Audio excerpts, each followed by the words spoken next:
The council chamber stretched beyond perception, a cathedral of alien authority where centuries of power coalesced into polished marble and crystalline spires. Delegates from countless systems gathered, their forms alien in every conceivable way, slender beings with elongated limbs, creatures covered in iridescent scales, entities composed of shifting light. Each movement, each gesture, carried the weight of experience, and each voice resonated with centuries of diplomacy and conquest. They had not yet noticed humanity, or if they had, they dismissed it as a curiosity, a young species unworthy of serious attention. Earth's delegation entered quietly, a single ship appearing in the chamber's holoscreen. The fleet it represented was modest, armored cruisers, corvettes, and destroyers, all of them functional, practical, lacking the flamboyance the council favored. There were no sweeping hulls of exotic alloys, no weapons that glimmered like stars, no propulsion systems that violated known physics.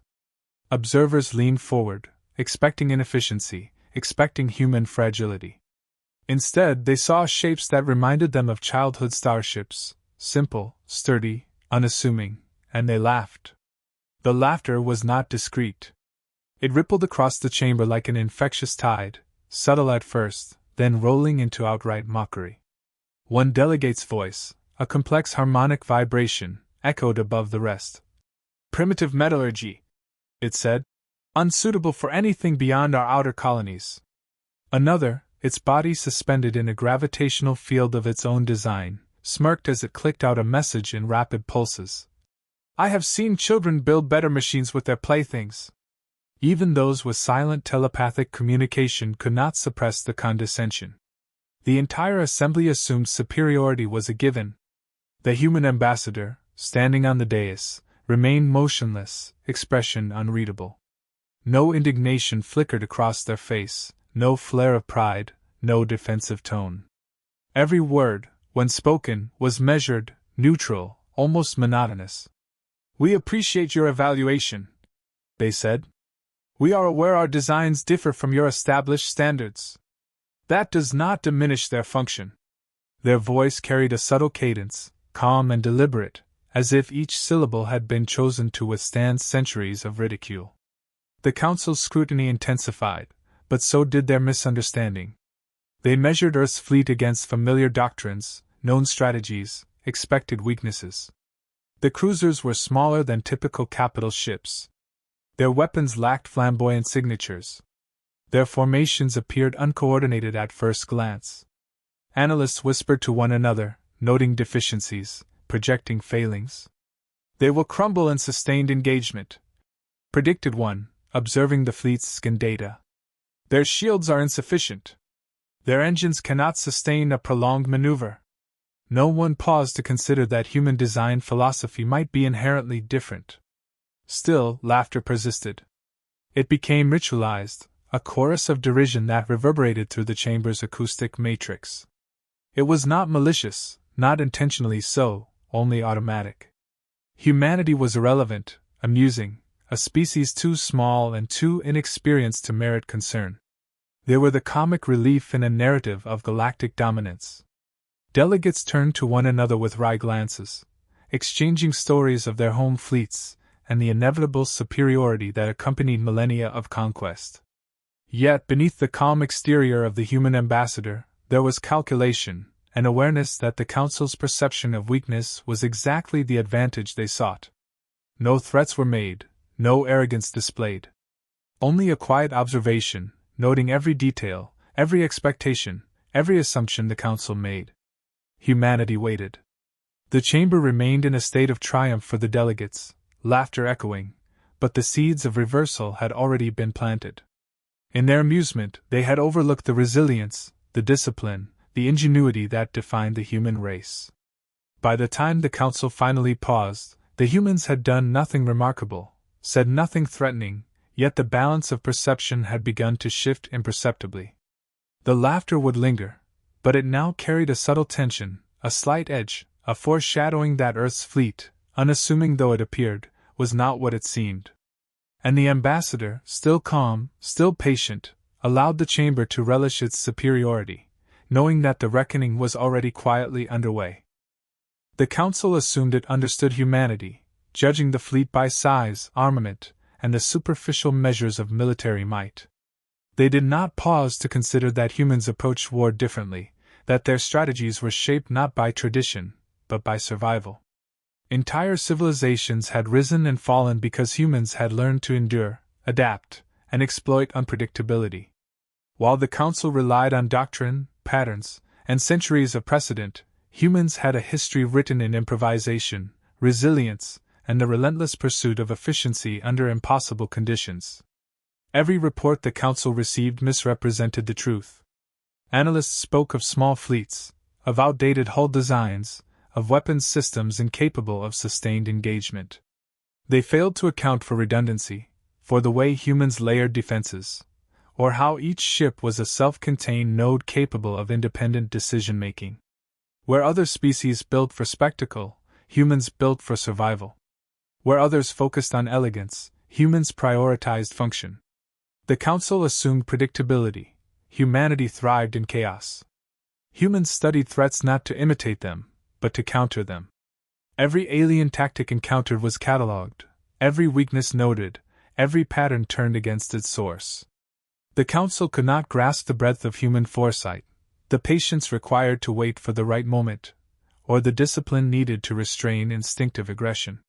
Where other races acted to demonstrate dominance, humans acted to achieve objectives, no matter how improbable they seemed.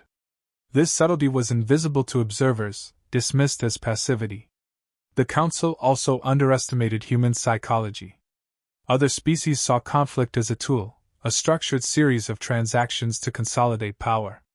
Humans saw it as a test, a crucible that refined instinct and intellect simultaneously. Desperation forged ingenuity, scarcity honed precision, adversity bred innovation. Ships were built not merely to survive, but to absorb, adapt, and respond. Damage did not indicate weakness, it was an anticipated variable, incorporated into every design, every maneuver. The Council mistook this foresight for incompetence, their arrogance blinding them to the true depth of human preparation.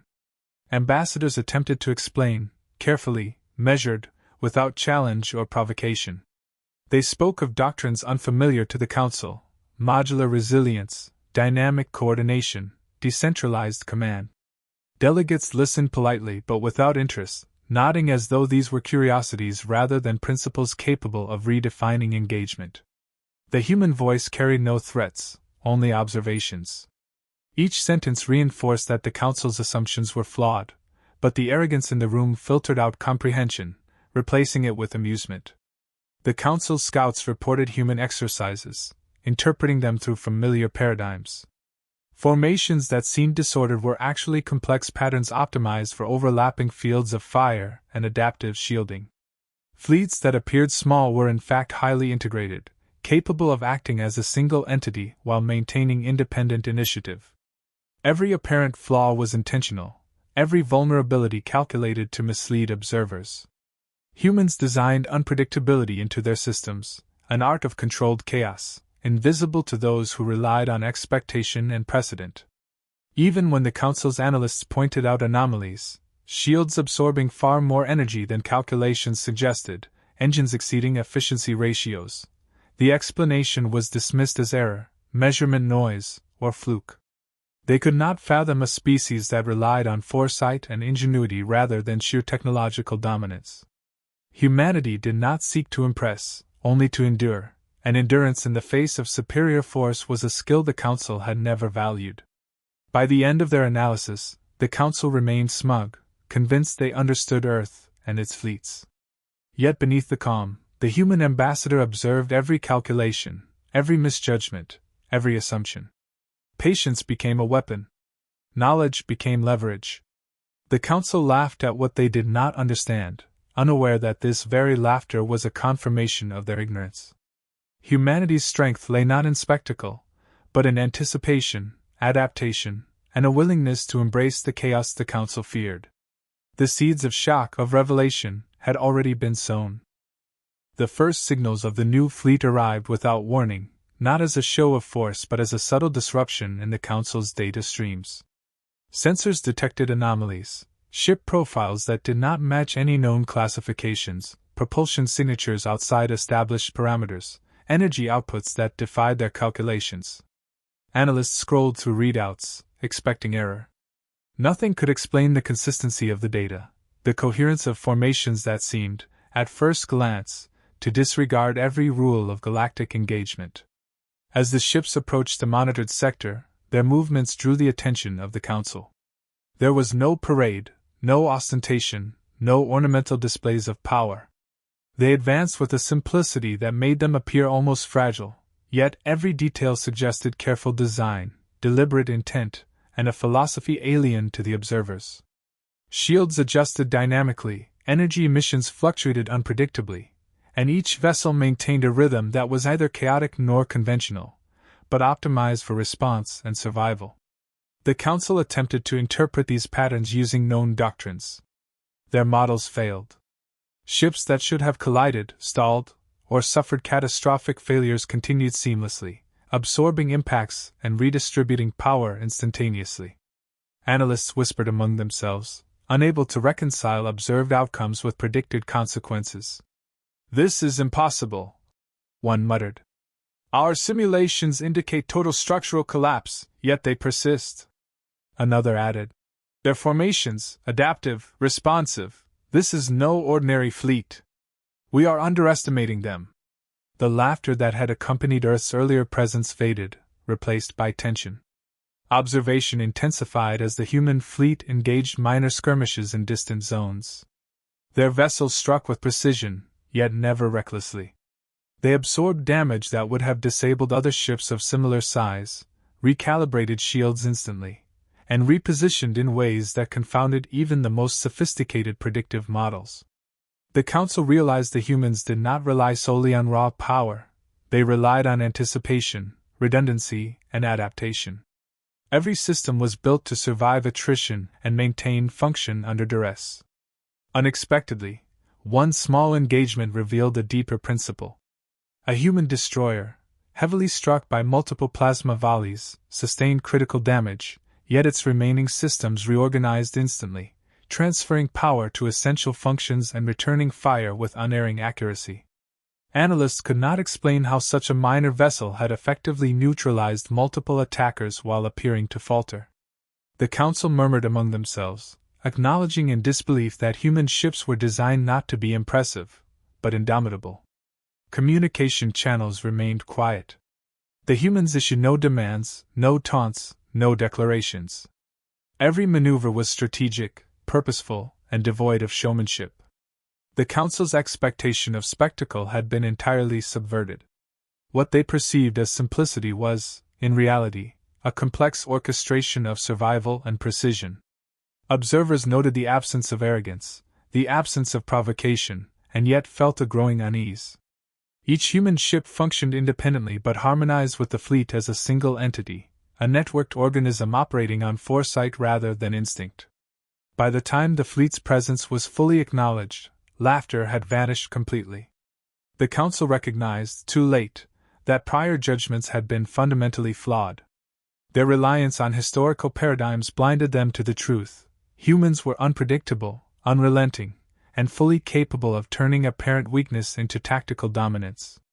This revelation did not come with fanfare, it arrived quietly, insidiously, as unease creeping through the chamber's ranks. The human ambassador monitored every reaction, never speaking, never reacting. Their calm presence contrasted sharply with the Council's confusion, magnifying the psychological effect of the fleet's arrival. The first shock had occurred. The Council realized that humanity's capability could not be measured by appearance, size, or tradition. They had underestimated the underlying principle of human warfare: efficiency over flair, endurance over elegance, and adaptability over expectation. The seeds of disbelief, once planted, could not be uprooted. The battle began without fanfare, a collision of expectation against reality. The human fleet did not surge like a tidal wave, nor did it roar with weaponized spectacle. It advanced methodically, each ship calculating every move, every vector, every energy distribution with quiet precision. Opposing forces anticipated chaos, flamboyance, and vulnerability, yet found none. Every strike was met with a response that exceeded their calculations, a counter that anticipated both attack and consequence. Weapons engaged, yet the humans did not rely solely on firepower. Shields absorbed impacts far beyond projected tolerances, armor redistributed damage, and redundant systems ensured continued operation where conventional vessels would have already been destroyed. Enemy formations fragmented in confusion, struggling to adjust to tactics that adhered to no known doctrine. Analysts within opposing fleets attempted to identify patterns, only to realize that predictability itself was the vulnerability the humans exploited. The Council watched as multiple human vessels sustained simultaneous hits that would have annihilated any other fleet. Instead, each ship adapted instantly, rerouting power, sealing damaged compartments, and returning fire with precision. A destroyer struck amidships, launched countermeasures, repositioned, and neutralized 3 attackers while appearing stationary to external sensors. Observers, expecting hesitation, saw only efficiency, resilience, and a level of coordination that defied conventional understanding. Human ships acted as a networked organism.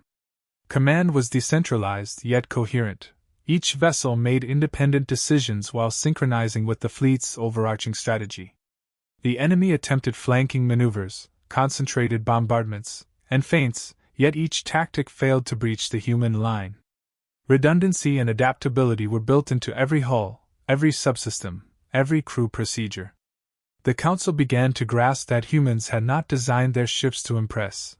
They had designed them to endure, to persist, and to dominate without relying on intimidation. Energy signatures and weapons discharges confounded calculations. Systems designed to overload, to incapacitate, were countered preemptively by dynamic reallocation of power and rapid self-repair mechanisms. Attack after attack failed, not because the humans were invulnerable, but because they had accounted for every variable the enemy could imagine and several that they could not. Observers realized that this was not brute force. It was foresight crystallized into steel and circuitry. As the skirmish escalated, the enemy's morale faltered. Each lost vessel amplified confusion among the remaining forces. Their predictions proved inaccurate, their confidence baseless. The humans, however, showed no signs of arrogance. No celebratory transmissions, no taunting signals, only calm execution of tactical priorities. Even damaged ships maintained cohesion, covering retreats, supporting flanks, and neutralizing threats with quiet effectiveness. The Council recognized the subtle terror of this approach. There was no chaos to exploit, no hubris to punish, only relentless efficiency. By the time the engagement concluded, the enemy fleet was in disarray, scattered, and decisively neutralized. Human vessels had sustained damage, yet all remained operational, all had achieved their objectives, and all withdrew according to plan. The Council, observing remotely, felt a profound shift in perception. This was no isolated victory, it was a demonstration of principle. Humanity did not fight to dominate for show, they fought to achieve certainty, to enforce resolution through capability rather than spectacle. For the first time, the chamber was silent. Laughter, derision, and mockery gave way to stunned contemplation. Humans had revealed that power need not be ostentatious to be absolute. The Council, confronted with results that violated every expectation, understood that Earth had transformed from underestimated curiosity to undeniable force. Their doctrines, based on centuries of observation, had failed to account for a species that prioritized adaptability, resilience, and relentless effectiveness above all else. The human ambassador, never having issued a word during the engagement, now simply observed. Their presence, calm and unwavering, contrasted sharply with the unease rippling through the Council. The demonstration was complete. Humanity had proven that they did not need approval, recognition, or spectacle. They had shown that endurance, foresight, and precision could rewrite expectations and command respect without ever demanding it. The Council chamber remained suspended in silence, the echoes of disbelief lingering longer than any voice. Delegates shifted uneasily, exchanging glances that betrayed unspoken concerns. Humanity had arrived as a subject of mockery, but they had demonstrated capability so alien, so precise, that prior assumptions unraveled in an instant. What was once amusing now demanded attention, not because of aggression, but because of certainty and control. Every analysis, every assessment that had once placed Earth at the periphery of consideration was rendered obsolete. The Council, steeped in centuries of hierarchy and expectation, had failed to anticipate a civilization that did not conform to precedent. Humans had revealed that raw power was irrelevant without discipline, that spectacle was secondary to resilience, and that perception could be weaponized more effectively than conventional armaments. Each delegate understood, however reluctantly, that they had witnessed the emergence of a species capable of redefining engagement itself. No one spoke initially, but the silence was not comfortable. It was charged, taut with recognition. The humans had not sought acknowledgement, had offered no threats, and had displayed no triumphalism. Their restraint only amplified the impact of their actions. The fleet's performance had not been a show of ego, it had been a statement of capability, an unembellished demonstration of what humans could achieve when necessity demanded perfection. This subtlety weighed heavier than any flamboyant display the Council had ever observed. Humanity's ambassador rose to address the chamber. Their words were measured, calm, free of intimidation, yet carried undeniable authority. The fleet you have observed represents a doctrine of survival and adaptation. It is designed not to conquer, but to ensure endurance, to respond to unforeseen threats, and to maintain strategic balance. These principles define our approach to conflict, and cannot be measured by your conventional metrics. Each sentence was deliberate, unhurried, yet each landed like precise strikes on the Council's assumptions. The Chamber's delegates absorbed the message with growing hesitation. None could deny the logic, the foresight, the philosophy behind the human fleet. It was not arrogance to demand recognition, it was clarity. Humans had operated within constraints that the Council ignored, anticipated variables that others overlooked, and built strength from adaptation rather than mere accumulation. What the Council had dismissed as simplicity was, in fact, mastery hidden beneath an unassuming surface. Discussion among delegates began cautiously. The laughter that had defined their perception was gone, replaced by careful debate, hesitation, and an unspoken acknowledgement of error. They compared data, reanalyzed engagement patterns, and slowly recognized the truth: Earth was no longer marginal. Humanity had transcended expectations, not by spectacle, but by demonstrating principles that could not be ignored. The shift in perception was complete, subtle yet absolute. A vote was taken, procedural yet heavy with consequence. Recognition of Earth's military capability, previously unthinkable, was now inevitable. Delegates affirmed the presence of a species that could not merely survive in the galactic arena but could influence its balance through intelligence, discipline, and adaptability. Humanity had not demanded this acknowledgement, nor would they exploit it recklessly, but it stood as a formal confirmation of capability the Council had long underestimated. Even after the resolution passed, the humans maintained their silence, their composure unbroken. There was no celebration, no call for dominance. They had revealed what they intended to reveal: competence, foresight, and control. The Council, humbled by the outcome, had no choice but to respect the species they had once laughed at. Recognition had been granted, not through intimidation or bluster, but through demonstration of excellence. The chamber finally settled, delegates subdued, contemplating implications that extended far beyond the immediate engagement. Humanity had arrived not as conquerors, but as arbiters of their own principle, power measured by endurance, ingenuity, and unyielding resolve. The lesson was clear. They had been laughed at, dismissed, and underestimated, yet through quiet mastery, they had commanded the respect that no quantity of words could force. The galaxy had been reminded that true strength often resides where it is least expected.